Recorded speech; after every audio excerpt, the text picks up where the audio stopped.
고통은 마음에서 시작됩니다. 첫 번째로 감정의 본질에 대해서 한번 여쭤보려고 합니다. 분노, 우울함 같은 감정이 밀려올 때 우리는 그 감정을 마치 내 존재의 전부인 양 여깁니다. 스님께서는 감정은 단지 우리가 마주한 것에 대한 일시적인 반응일 뿐이다 라고 말씀하셨는데요. 이 차이를 어떻게 이해해야 할지, 감정은 호수에 있는 물결일 뿐이라고, 호수 자체는 바꿀 수 없다. 우리가 일상생활에서도 보면 엘리베이터에서도 갑자기 딱 타려고 하는데 문이 닫혀. 맞아요. 그러면 막 누른 거 아닐까. 그렇죠, 그렇죠. 그렇게 오해하기도 하고. 저는 그 얘기를 네, 요즘 네. 들어서 되게 많이 들었어요. 오해를 한다 그러더라고요. 네. 네. 나는 들어가서 뒤에 누가 이렇게 오는 온 걸 봤대요. 그래서 열린 버튼을 누른다는 게 눈이 어두워서 닫힌 버튼을 눌렀다는 거예요. 근데 이분이 본 거예요, 뒤에 있는 분이. 타면서 욕을 하더라는 거예요. 이번에 여러 번 들었어요. 항상 열린 버튼을 누른다고 해도 뒤에 있는 분은 오해할 수 있잖아요. 맞아요. 그럴 때 엄청 화낸대요. 화가 많이 나 있나 봐요. 스님도 혹시 그런 경험은 없으시죠? 누군가가 이렇게 카톡 같은 경우에 내가 메시지를 보냈는데 네. 분명히 읽은 버튼이 사라졌어요. 시간이 흘렀을 때 저 사람이 나를 어떻게 생각하는 건가? 뭐 이런 생각이 들 수도 있잖아요. 죽었나 보다 해요. 그 읽고 죽었나 보다. 막 감정이 막 올라올 때 어떻게 이런 걸 다스려야 될까요? 질문이 고통에 대한 얘기인데 사실 그 고통이라고 하는 말을 감정이라는 거하고 되게 많이 섞여서 사용되는 것 같아요. 네. 근데 불교에서는 고통이라는 것과 우리가 얘기하는 감정, 슬픔, 분노 뭐 이런 거 있죠. 그거하고는 굉장히 크게 이렇게 구분을 해요. 왜냐하면 고통이라고 하는 거는 8가지가 있다고 부처님께서 말씀하시거든요. 그거는 누구에게나 있는 고통이에요. 첫 번째가 먹고 사는 고통이잖아요. 아침에 출근할 때 즐거웠어요? 힘들었어요? 솔직하게 얘기해요. 사장님 없다고 생각해요. 힘들었습니다. 그거 봐. 출근이 즐거운 사람이 어디 있어요? 사장님도 안 즐거울걸요, 아마? 저도 가끔 그럼요. 좀 쉬고 싶다 생각 들죠. 이게 먹고 살기 위해서 하기 싫은 걸 해야 되는 게 저는 삶을 이어가야 되는 고통 같아요. 제가 자주 그 비유를 드는데 세렝게티에만 약육강식이 있는 게 아니잖아요. 횟집 이런 데 가보시면 화로차에서 막 꺼내잖아요. 사자만 남을 죽여서 먹고 사는 게 아니라 우리도 밥상 위에 살아있지 않았던 생명체는 하나도 없어요. 다 살아있는 거 먹어야 돼. 누군가를 죽여야지만 내가 살 수 있는 거.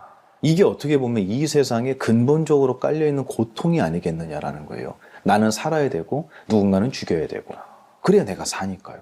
이거는 이 시스템 자체가, 이 삶이라는 시스템 자체가 굉장히 혹독하고 잔인하고 아픈 어떤 고통이라는 거 위에 만들어진 거다. 옛날에 그 글을 하나 썼는데 이 고통, 삶에 대한 고통이 있었기 때문에 우리의 인류의 문화가 발전하지 않았을까라는 생각을 해요.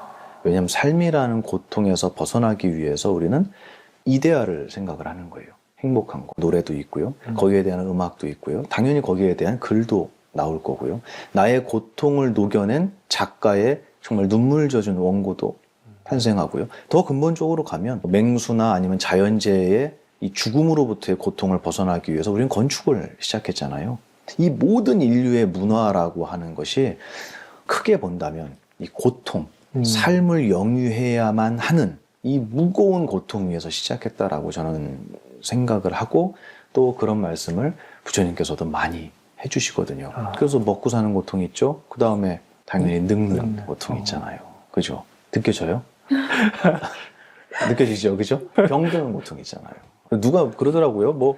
저희 병원에도 그런 얘기 하는 사람이 있어요. 그 병원에 오시는 분이 할머니들끼리 대화를 하시는데 이 어르신들이 뭐라 그러냐면 나 이번에 서울에 무슨 성모병원 가서 삼성병원 가서 건강검진만 하러 갔는데 거기서 하라 그래갖고 3천만 원짜리 시술하고 왔어. 이렇게 얘기를 해요.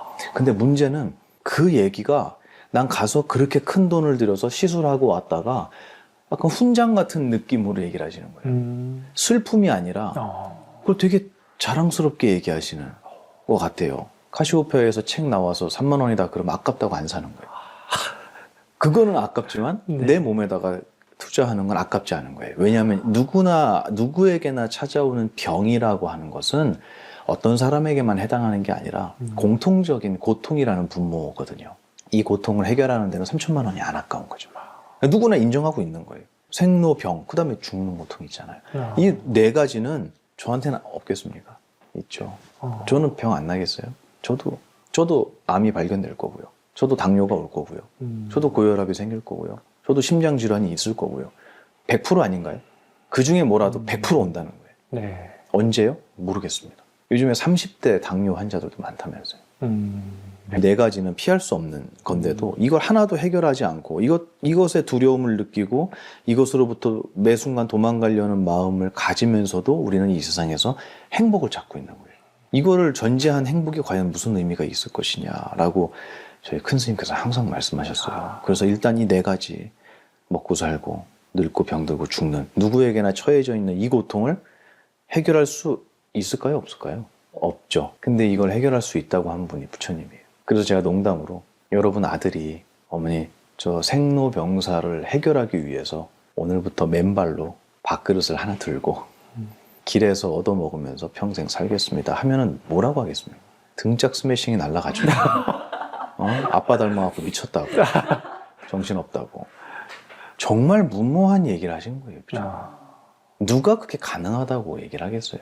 근데 그분이 말씀하신 걸 들어보면 우리는 불가능하다라고 단정을 하는 이유가 내가 몸이라고 배웠기 때문이에요. 근데 부처님은 우리는 몸이 아니라는 걸 설명하신 거예요. 우리는 보이지 않는 정신이 나의 진짜 모습이다라는 걸 설명하신 거, 거기에는 생로병사가 없다라는 걸 증명하신 거예요.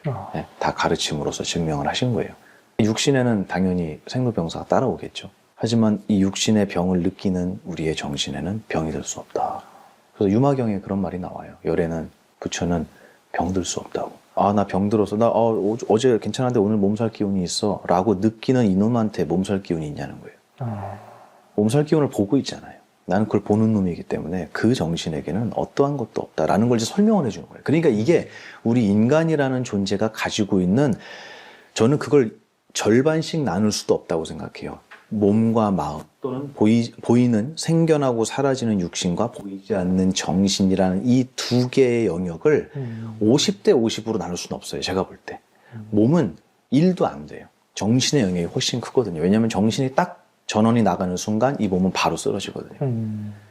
그렇게 따지면 정신의 영역은 99.99다. 하지만 우리는 평생을 살면서 우리의 조상부터 내 후대까지도 이 정신의 세계를 연구하거나 파악한 사람은 없는 것 같아요. 이 육신이 나라는 것을 믿고 대대로 그렇게 교육시키지 않았나라는 생각이 좀 들어요. 이 고통이라는 거는 그 네 가지 전부 누구에게나 갖고 있는 거, 그거는 피할 수 없다라고 생각하지만 해결할 수 있다, 우린 초월할 수 있다라고 얘기한 게 사실 불교예요. 굉장히 무모하고 도전적이죠. 근데 저는 그래서 감사한 거예요. 근데 네 가지가 더 있어요, 그 뒤에. 제가 이 얘기를 길게 하는 이유가 뭐냐면 감정이라는 것과 고통은 좀 다르다는 설명을 드리는 거예요. 이 앞에 있는 거는 고통 덩어리예요. 근데 이 뒤에 네 가지는 감정이에요. 그래서 그걸 팔고라고 해요. 앞에 4개, 뒤에 4개. 합쳐서 8가지의 고통은 누구한테나 있다. 그러니까 첫 번째가 뭐냐면 이따가 밥 먹고 나면 헤어지잖아요. 네. 헤어질 때 어때요? 대표님 어때요? 헤어질 때. 슬프죠. 그렇죠. 빨리 대답이 안 나죠. 슬픕니다, 사실. 그게 뭐냐면 사랑하는 것이 있으면 사랑하는 것과 헤어져야 되는 고통이 있어요. 그걸 애별리고라고 해요. 사랑하는 것과 떨어져야 되는, 이별해야 되는 고통. 그럼 당연히 뭐가 있겠습니까? 그 다음은 아침에 올 때마다 느끼시잖아요. 네. 회사에 원종회고. 그렇죠. 네. 미워하는 놈과 만나야 되는 고통이에요. 네. 내가 정말 원망을 갖고 싫어하는 사람인데도, 그 사람만 만나면 마음에 화가 나는데도 만나야 되는 고통. 원증, 다시 돌아서 만나야 되는, 재회해야 되는 고통이 있는 거예요. 6번째, 7번째잖아요. 그죠? 7번째가 뭐냐면 갖고 싶은 게 많아요. 근데 다 가질 수 있어요, 없어요? 그러니까 욕망의 화신이라면서요, 우리 출판사에. 맞아요. 근데 돈이 아무리 많아도 못 가져요. 왜냐하면 이게 왜 그러냐면, 제 고등학생 상담하는 친구가 있는데 제가 물어봤어요. 너는 돈 많이 벌면 너 로또 당첨되면 뭐 할 거야? 이렇게 물어봤더니 슈퍼카 산대요. 슈퍼카 살 거래요. 그래서 아 그래? 좋겠다. 근데 로또가 한 2천억 정도 당첨이 돼서 너 지하실에 내려가면 지하 주차장에 슈퍼카가 한 20대 있어. 근데 하나 더 샀어. 기쁠까? 처음 생각해 봤대요. 너가 슈퍼카를 사고 싶다는 거는 너는 정말 그거를 갖고 싶은, 다시 얘기해서 한 번도 그거를 접해보지 못한 가난한 사람이라는 걸 나한테 표현하고 있는 거야 지금. 밥을 못 먹은 사람은 밥 먹을 거예요 라고 얘기할 거라. 나한테 그게 너처럼 소중하게 느껴질 것 같냐고 제가 물어봤어요. 아니래요. 20대 정도가 있으면 하나 더 산다고 기쁘지 않아. 그러면 정말로 너 말대로 슈퍼카를 사는 그 자체, 그 행위 자체가 행복일까? 아니라는 거예요. 그것도. 어떤 상황에서 사느냐가 문제잖아요. 그렇게 되면 결정적인 객관적인 행복, 기쁨이란 건 없다는 거예요. 아무리 돈이 많아도 결국은 우리는 얻지 못하는 게 분명히 있어요. 그걸 뭐라고 하냐면 구하지만 부득 얻지 못하는 고통이다. 그 농담으로 그런 얘기 하더라고요. 얼마 전에 제가 누구한테 들었는데 그 재벌 있잖아요. 돈이 정말 많은 사람들은 인생의 목표가 뭔 줄 아냐고 물어보더라고요. 그래서 뭐예요? 그랬더니 오래 사는 거래요. 저 되게 충격적이었어요. 그 얘기. 돈 많은 사람 되게 많대요. 근데 목표가 뭐냐 그러면 오래 사는 거. 그래서 왜 오래 살려고 하냐고. 아까워서 못 간다는 거예요. 그럼 그 사람은 자기의 건강과 수명을 돈 주고 살 수 있겠냐는 거예요. 부득고. 그 다음에 이제 마지막 8번째가 잘 때 많이 느껴지죠. 아, 나 그거 어떻게 해결하지 그거? 나 그 프로젝트 어떻게 성공시키지? 나 그 사람하고 관계를 어떻게 좋게 만들지? 이건 나에게 아무 일도 없어요 아직. 근데 혼자서 생각으로 고통스러워하는 거예요. 그 8번째, 오음성고. 이 8가지 고통은 누구에게나 있는데 앞에 생로병사는 이건 감정이 아니잖아요. 이 뒤에 4가지는 감정의 영역인 거예요.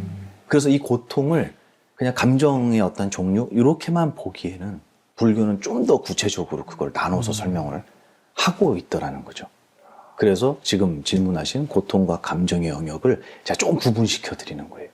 네. 근데 여기서 질문은 고통이라기보다는 감정 쪽에 네. 치우쳐 있는 질문 같아요. 그죠? 네. 그 얘기를 제가 좀 해드리면 저는 감정이라는 것을 출가하면서 버려야 된다고 생각했어요. 그래서 공부를 많이 하신 분은 정말 맑은 이 호수처럼 네. 잔잔한 호수처럼 미동이 없을 거라고 생각을 했어요. 결론을 얘기하면 그렇지 않아요. 그래서 이렇게 알고 계신 제가 아는 스님이 항상 절에서 속상한 일이 생기면 혼잣말로 그랬대요. 마음의 물동이를 고요히 해야 된다 이렇게 얘기를 한대요. 혼자 자기한테 얘기를 한다는 거예요. 마음에 고요하게 해야 된다고. 그 얘기는 무슨 말이겠어요? 매 순간 애를 쓴다는. 물동이가 맨날 넘친다는 거예요. 정말 감정이 없어지는 건 줄 알았어요. 그런 부분에 대해서는 뭐야 불교를 공부하면 돌멩이가 되는 건가? 그게 행복할까? 아무 감정이 없는 게? 슬픔과 분노가 없어진다고? 그럼 기쁨은? 반가움은? 그리움은? 이것도 우리에게 갖춰져 있는 건강한 감정들이잖아요. 근데 이 감정이 하나의 감정이 어느 방향으로 쓰이냐에 따라서 이게 너무 고통스러워지는 거예요. 내가 욕심을 낸다라고 하면 욕망의 화신처럼 욕심을 낸다 그러면 내가 가질 수 없는 거에 욕심을 내면 행복해요? 불행해요? 불행하죠. 가질 수 없는 거에 욕심을 내면 힘들잖아요. 근데 그게 아니고 가질 수 있는 거, 내가 이룰 수 있는 거에 욕심을 내면 그건 성취감이 된다고 생각해요. 그래서 제가 저번에도 말씀드렸지만 욕심을 가장 잘 쓰는 방법, 부처님한테 3가지 대답을 들었잖아요. 마지막 거, 가장 욕심을 잘 쓰는 게 생사로부터의 해탈과 모든 번뇌로부터의 초월을 위해 출가에 대한 욕심을 내는 것이 욕심을 가장 고귀하게 쓰는 거라 그랬잖아요. 네. 그럼 욕심이 나쁜 거라는 얘기냐는 거예요, 이게. 슬픔, 안타까움, 이거 되게 힘들게 하거든요, 우리를. 근데 부처님은 슬퍼하신 적이 없을까요? 분명하게 제가 느꼈던 부처님의 슬픔은 부처님께서 정말 아끼던 10대 제자 중에 2명, 사리불과 목걸련이 부처님보다 먼저 떠나요, 세상을. 그때의 부처님의 마음을 표현하신 것들을 보고 굉장히 슬퍼하신다는 걸 느꼈어요. 근데 그게 우리의 인간적인 감정은 아니겠지만 어찌됐든 부처님께서도 우리의 스승께서도 슬픔이란 감정을 쓰셨다는 얘기예요. 그럼 과연 우리하고 뭐가 다르냐는 거예요, 이게. 그래서 이 불교의 어떤 굉장히 뿌리 깊은, 저는 이거는 과감하게 오해라고 얘기를 하고 싶어요. 제가 뭐 다 알진 못하지만 그래도 저는 그거를 이거는 조금 바로 잡았으면 좋겠다, 세상에 고쳐져서 알려졌으면 좋겠다라고 하는 부분이 바로 그 감정에 대한 부분이에요. 감정은 아까 말씀하신 것처럼 나의 능력이지 나쁜 것, 없애야 되는 것은 절대 아니라고 생각해요. 그래서 제가 남성 불교 심리학에서도 첫 번째 강의에서 제가 하려고 하는 얘기가 그거예요. 대한민국 남자들이 태어나면서 가장 먼저 받는 교육이 남자는 울면 안 돼요. 이건 정말 나쁜 교육이에요. 눈물 흘릴 수 있다는 건 되게 아름다운 일이잖아요. 그리고 사랑하는 사람을 위해서도 눈물 흘릴 수 있고 감동적인 걸 봐도 울 수 있고요.